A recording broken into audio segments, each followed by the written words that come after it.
That blurry photo of egg-shaped stars sitting on your phone right now? Probably not your fault. It is the telescope. And here's the part that stings. The store that sold it to you already knew. They knew when they printed astrophotography on the box. They knew when they took your $400. Tonight I'm naming 5 best-selling telescopes that quietly wreck Astrophotos. And if this saves you from buying one of them, the subscribe button is how you tip me. It is free and it keeps these videos coming. Let me tell you about a guy named Marcus who emailed me last winter. He had spent $600 on a scope marketed as a beginner astrophotography package. 6 months of fighting it. Blurry stars, failed alignments, and exactly one decent moon shot to show for it. Then he borrowed a friend's $250 setup, a small refractor riding on a used tracking mount, and got a sharper photo of Orion on his first night out. Same sky, same camera. The only thing that changed was the gear. By the end of this video, you will know the 5 scopes to avoid, plus 3 spec checks that expose a bad one in about 10 seconds. Number 5. The Celestron Power Seeker 127 EQ. This thing has sold in massive numbers, and it hides a nasty secret called the Bird-Jones design. Instead of a properly figured parabolic mirror, it uses a cheap spherical mirror plus a small corrector lens buried inside the focuser tube. That corrector saves Celestron a few dollars per unit. It also makes collimation, the fiddly business of lining up the optics, nearly impossible for a normal human, because every tool you'd use to collimate has to look through that lens. So your stars smear into little comets no matter how perfect your polar alignment is. The good news? You can spot any Bird-Jones clone in the store without opening the box. Check the focal length against the tube. This scope claims 1000 millimeters in a tube barely 20 inches long. Real Newtonians don't work that way. If the tube looks suspiciously short for the numbers printed on the box, walk away. Number 4 is going to hurt, because it's a genuinely good telescope. The 8-inch Schmidt-Cassegrain telescope on a fork mount, the Celestron NexStar 8 SE, is the famous one. Gorgeous optics. Great for looking at planets with your own eyes. Terrible first imaging scope, and here's why. That fork mount is alt-azimuth, meaning it tracks by moving up and down and left and right. The sky doesn't move that way. The sky rotates. So even while the mount keeps your target centered, the whole frame slowly spins around it. That's called field rotation, and past about 20 seconds your stars stretch into arcs. Now stack the focal ratio problem on top. This scope is f10. An f5 scope gathers the same image brightness in a quarter of the time, because exposure scales with the square of the focal ratio.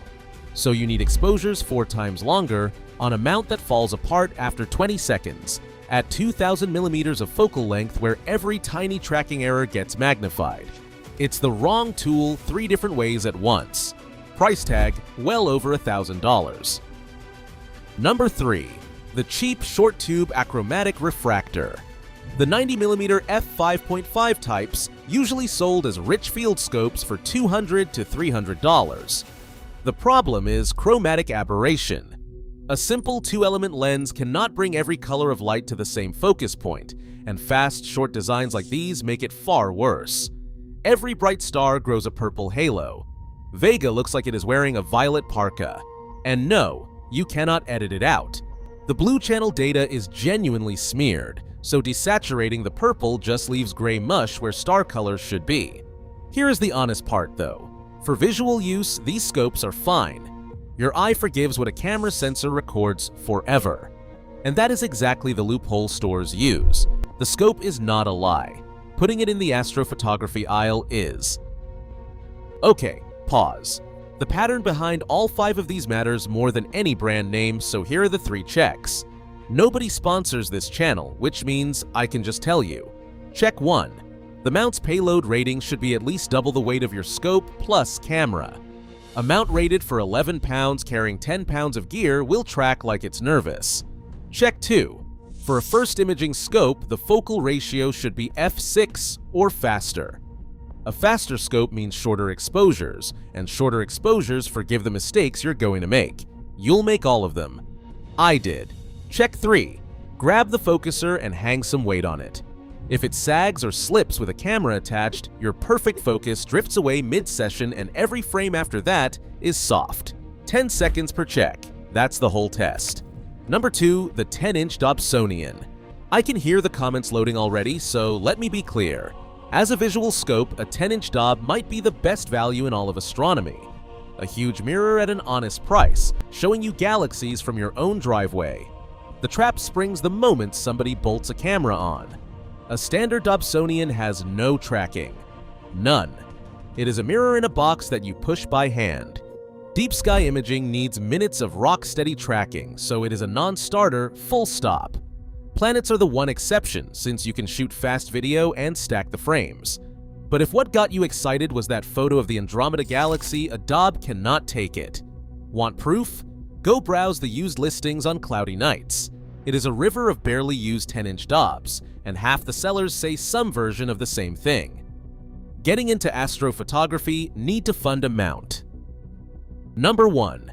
The department store 70mm refractor on a wobbly aluminum tripod.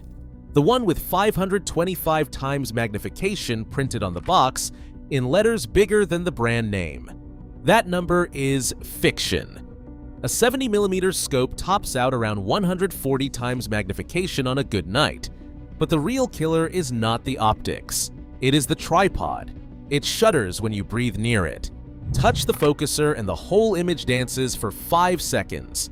You cannot even hold a phone to the eyepiece for a moonshot without the shake ruining it. I am convinced this scope kills more astrophotography ambitions per year than clouds do. Thousands of kids unwrap one, see nothing but wobble, and quietly decide the hobby is not for them. Here is the comparison that should make you angry. That scope runs about $150. For the same $150, you can find a used star tracker, a small motorized mount that follows the sky. Put the camera you already own on it with the lens you already own, and you can shoot the Milky Way that same night. One purchase teaches a kid the sky is boring. The other produces real astrophotos. Same money. Which brings us to the thing I wish someone had told me years ago.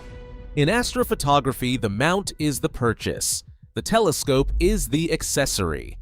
Every scope on this list fails for mount reasons, speed reasons, or corner-cut glass, never because you needed a bigger tube.